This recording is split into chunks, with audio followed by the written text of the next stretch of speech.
এই মুহূর্তে ভারতীয় ক্রিকেট সার্কিটের সবথেকে বড় প্রহসন কোথায় চলছে জানেন? ভারতীয় ক্রিকেটের নির্বাচক কমিটিতে। আর এই নির্বাচক কমিটির প্রধান অজিত আগারকার যে লেভেলের নির্বাচনটা করছে তাকে আপনি ঠিক কি বলবেন? বিতর্কিত, হাস্যকর নাকি পাগলাটে নির্বাচন? কিছুদিন আগে বললেন যে মোহাম্মদ শামি ভারতীয় ক্রিকেটের টেস্ট বা ওয়ানডের জন্য আদৌ ফিট নয়। এবারে কি বলবেন? সেই মোহাম্মদ শামি একটা রঞ্জি ম্যাচে 4 দিনের যে রঞ্জি ম্যাচ হয় সেখানে প্রথম ইনিংসে করলেন 15 ওভার, দ্বিতীয় ইনিংসে করলেন 25 ওভার, টোটাল 40 ওভার বল করলেন, 7টা উইকেট নিলেন এবং প্রথম ইনিংসে দিয়েছেন 37 রান, দ্বিতীয় ইনিংসে 38 রান। তাহলে যে প্লেয়ারটা 4 দিনের ম্যাচে 40 ওভার বল করছে তাহলে সে আদৌ ফিট না। গত 9 অক্টোবর মোহাম্মদ শামি বলেছেন, আমি আইপিএল খেলেছি, চ্যাম্পিয়ন্স ট্রফি জিতে ফিরেছি, দলীপ ট্রফি খেলছি, এখন রঞ্জি খেলছি। তাহলে আমি যে ফিট না সেটা তো আমার সঙ্গে কথা বলতে হবে। আমি তো নির্বাচকদের কানে কানে গিয়ে বলে আসবো না যে আমি ফিট।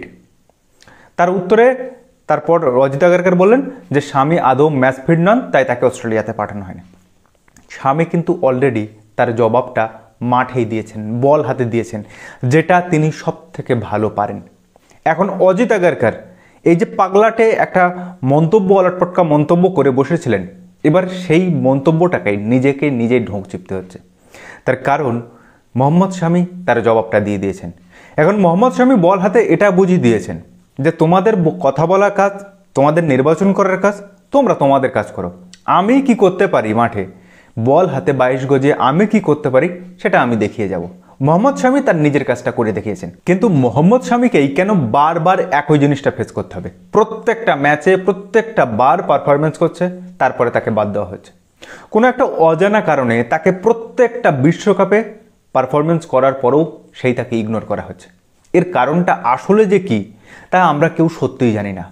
না জানি ভগবান ঠিক মোহাম্মদ শামির জন্য কি লিখে রেখেছেন যে তাকে বারবার এই ঝামেলাটা বা এইরকম ইগনোর বা এইরকম একটা জিনিস তাকে ফেস করতে হচ্ছে। আপনারা অনেকেই বলেন যে এই মুহূর্তে বিশ্ব ক্রিকেটের সব থেকে সেরা ফাস্ট বোলারের নাম হচ্ছে মিচেল স্টার্ক। সেই মিচেল স্টার্ক ওডিআই ওয়ার্ল্ড কাপে কটা উইকেট পেয়েছে জানেন? 65টা। কিন্তু ম্যাচ খেলেছে কটা? 28টা ম্যাচ খেলেছে। সেখানে মোহাম্মদ শামি 2015, 19 আর 23 তিনটে বিশ্বকাপে 18টা ম্যাচ খেলেছে। তার উইকেট সংখ্যা কত জানেন? 55টা। ধারে এবং ভারে বিশ্বকাপের মতো আসরে মোহাম্মদ শামি কতটা ভয়ঙ্কর সেটা হয়তো 2023 ওয়ার্ল্ড কাপে আপনারা সকলেই দেখেছেন। নিউজিল্যান্ড বলুন, শ্রীলঙ্কা বলুন, প্রত্যেকটা ম্যাচে তিনি তার ওভারঅল 100% পারফরমেন্সটা দিয়ে তিনি ভারতকে অলমোস্ট ম্যাচটা জিতিয়ে দিচ্ছিলেন। গতকালের রঞ্জি ম্যাচটার কথাই ধরুন, যখন তৃতীয় দিনের শেষে এটা বোঝা যাচ্ছিল না যে বাংলা আদৌ এই ম্যাচটা থেকে 6 পয়েন্ট পাবে কিনা, ঠিক তখন ওই চতুর্থ দিনের সকালে বল করতে এসে দুর্দান্ত স্পেলে মোহাম্মদ শামি কিন্তু উত্তরাখণ্ডের ব্যাটিংটা ধসিয়ে দিলেন। তো এইরকম পারফরমেন্স করার পরেও তাকে যখন বারবার এভাবে উপেক্ষা করা হয় তখন ক্রিকেট দেবতাও বোধ হয় রুষ্ট হন। যে কারণে আমার মনে হয় যে এই মুহূর্তে অজিত আগারকার বোধ হয় এটাই চাইছেন যে তিনি তার ক্রিকেট ক্যারিয়ারে যতটুকু যা করেছেন সেটা যাতে মানুষ না ভুলে যায়, নাকি মোহাম্মদ শামি তার থেকে বড় বোলার হয়ে উঠছেন বা ভালো বোলার হয়ে উঠছেন সেটাকে কি দমিয়ে দেওয়ার চেষ্টা হচ্ছে। জানি এই কথাটা বলাটাও আপনারা হয়তো অনেকে সমর্থন করবেন না, কারণ আমি যেহেতু ভীষণ মোহাম্মদ শামির ভক্ত তাই এই কথাটা বললাম। কিন্তু তারপরেও বারবার এরকম পারফরমেন্স করার পরেও মোহাম্মদ শামিকে বারবার উপেক্ষা করাটার মানে কি? তাহলে কেউ কি আছেন ভারতীয় ক্রিকেট সার্কিটে কোচিং স্টাফে বা নির্বাচক প্রধানে যারা ইন্টেনশনালি মোহাম্মদ শামিকে এইভাবে ম্যাচের পর ম্যাচ বাইরে রাখতে চাইছেন? না অস্ট্রেলিয়া সফরে পাঠালেন, না ইংল্যান্ড সফরে পাঠালেন, না এখন যে অস্ট্রেলিয়ায় ওয়ানডে সিরিজটা খেলতে গেল সেখানে গেল।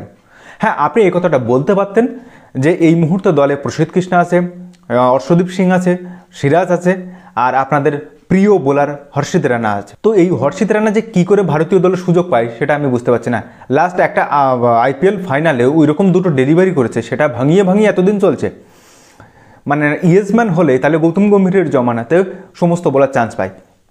অনেক কেকেআর সমর্থক তার সম্পর্কে লিখছেন যে হর্ষিত রানা যথেষ্ট ভালো পারে। তো সেই সমস্ত কেকেআর সমর্থকদের আমি একটা কথা বলছি যে 50% যদি ফিট থাকে মোহাম্মদ শামি, 50% যদি ফিট থাকে তবে যে কোনো দিনে যে কোনো প্রতিপক্ষর সামনে যে কোনো মাঠে মোহাম্মদ শামি 100% বেটার দেন ইওর হর্ষিত রানা। এটা সবসময় মাথায় রাখবেন। এবং এর আগে অনেক ভিডিওতে আপনাদেরকে আমি বলেছি যে জসপ্রীত বুমরার যোগ্য পার্টনার বোলিং এন্ড থেকে ছুটে আসা সেটা একমাত্র হতে পারে এই মোহাম্মদ শামি। আপনি একবার কল্পনা করুন, একদিক থেকে জসপ্রীত বুমরা ছুটে আসছে আর একদিক থেকে মোহাম্মদ শামি। এর থেকে ডেঞ্জারাস এবং ডেডলি কম্বিনেশন ওডিআই ক্রিকেটে আর কিছু হতে পারে? তো এরকম বারবার পারফরমেন্স করার পরও বারবার তাকে এই যে উপেক্ষা করা হচ্ছে, এটাকে ঠিক আপনি কিভাবে দেখছেন? কমেন্ট বক্সে আপনার মন্তব্য ও মতামত জানান। তো যাই হোক, আজকের ভিডিওটা এখানে শেষ করছি। ভিডিওটা যদি ভালো লাগে তাহলে অবশ্যই আপনার বন্ধুবান্ধব ও চেনা মানুষের মধ্যে শেয়ার করে তাদেরকেও জানার সুযোগ করে দেবেন। তো দেখা হচ্ছে পরের ভিডিওতে। ততদিন ভালো থাকবেন, সুস্থ থাকবেন আর অবশ্যই নিজের খেয়াল রাখবেন। আর হ্যাঁ, আমাদের চ্যানেলটা সাবস্ক্রাইব করতে যেন ভুল করবেন না। ধন্যবাদ।